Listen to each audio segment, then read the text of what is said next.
instituted what we call trophies. As you see here, my office is full of trophies. And trophies, the so-called emotional incentives, they are so important to these workers. And then after that, we'll call a meeting and we'll call in a press, and then we'll call in a we'll bring in a political figure, and he will be the one to give the presents. We are giving money in terms of incentives to these particular areas. We are also giving out trophies for the performing areas which are performing better than others. We are given trophies. And it was a situation whereby people were quite happy, because you'd see people singing and jumping and dancing that, yes, this month we did well, we are going to strive so that next month we do better than this month. Every trophy would carry a check of some money. So long as you achieve your performance targets, so long as especially the collection target has been achieved, then each of these 5 trophies, we shall put in an envelope. And this envelope would be shared by all of you proportionately according to how you are earning, or it's up to you. If you want, each one can get the same amount of money, or if you want, you can buy something that's for a common use. Just do it the way you want. When it comes to change, the first thing to do is to identify your change champions. Number 2 is to tell the people, or to make the people understand, if we do this, they always ask the question, what is it, what is in there for us? And we included financial benefits, we included things like promotions within, and we included salary increments. We give what we call a 1-minute praise. In 1 minute, you should be able to go to your employee and say, thank you so much for having done a good job, and write a letter, only 2 sentences, thanking him for the good job they have done. I tend to tell my staff, we have done a good job. You need not necessarily pay them money. You need not say, do anything other than say, patting them on the back, showing that, look, you've done a good job, I appreciate, please do it again. Then we also have what we call 1-minute reprimands. So if you have done something bad, we shall call you, and within 1 minute, we should tell you what you've done, and we should say that we are not happy. Everywhere I went, I said, you can do everything you want, but if I catch you stealing, it's no mercy. If I tell me lies, and I used to say, I look in your face like this, and I should be able to know whether you are telling me the truth or you are telling me lies. If I just sense that you are telling me lies, that's the end of it. I sincerely believe that a good leader must set the example. It's very important. You must set a good example. So, all in all, if you have to overcome this resistance, you must make sure that you are open, you are transparent. As you yourself, you must be transparent. You can't say don't come late when you yourself you are coming late. You can't say don't steal when you yourself are stealing. Another quality of a leader, and I think this quality, is transparency. That whatever we do it transparently. Our key value, we talk about integrity. Integrity because where they came from, there were issues of corruption. And we made integrity to be our value number 1 to support our mission and vision. There are so many things, of course, I did.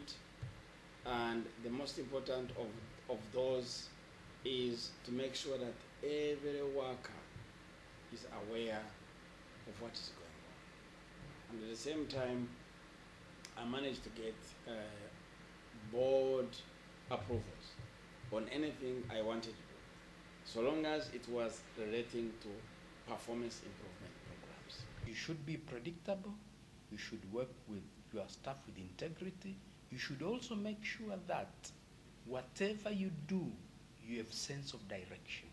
You must know where you are going. You must tell your staff where you are going. You must share with them the direction of where you are going. So these are important elements of leadership. I used to make sure that I institute succession programs if a program would become a bit obsolete, or if I would see that people are now starting to get tired of a performance improvement program, I would then come up with a new one, so that at least people are not bored. And of course, I would also come up with new incentives. This time you are giving trophies, the next time maybe you are giving a trip outside. We are talking about change process. And to keep the momentum of change going in Nairobi water, it is a difficult thing. You have to keep on introducing new items as you go on. If you go, what will happen? And I say that that's not true. Because one thing I have done is I have encouraged training. I have put up an incentive for training. If you don't have a degree, we encourage you to train and get a degree. As soon as you get a degree, regardless of where you are working, we give you a promotion. If you have a degree, we always encourage you to do another degree, say master's. And if you have a master's, we always encourage you to get a PhD. For example, now in the new salary reviews, I put a special allowance for PhD holders. I put a special allowance for master's holders. There has been quite a number of challenges that women have faced that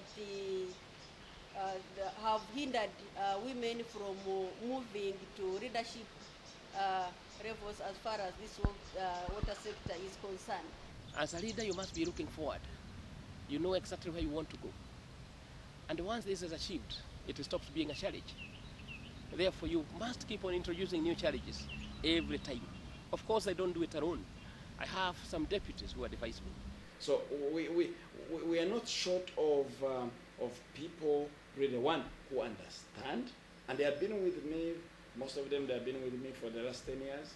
They have followed me. In actual fact, even now when when I'm invited to meetings, I no longer want to speak. I no longer, sometimes, and most of the times I now say, please, let Dr. So-and-so take the floor. He understands more than me because he's an expert in the field. If I'm invited to give a speech, I sometimes say, no, I am not coming, so-and-so will come because I believe he will deliver the same message.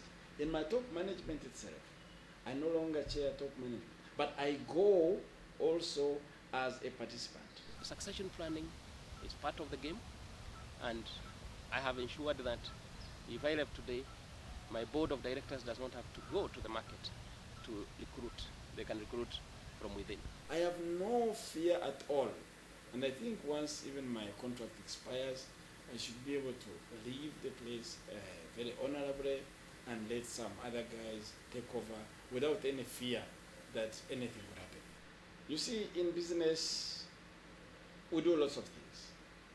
And business is a question of how you look at me and I look at you. I should be able to smile to you. You should be able to smile to me and tell that this smile is genuine or it's not genuine. This smile is business-like or it's not business-like. You should be able to trust me from my smile. That's what I call the ethical smile.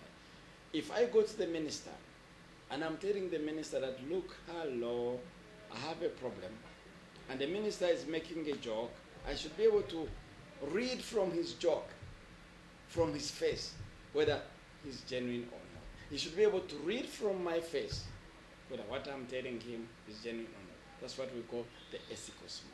The way you present your face tells a lot. The way you bring out the smile, the way you twist your eyes tells a lot about the way you want to conduct business between you and yourself. That's the ethical smile.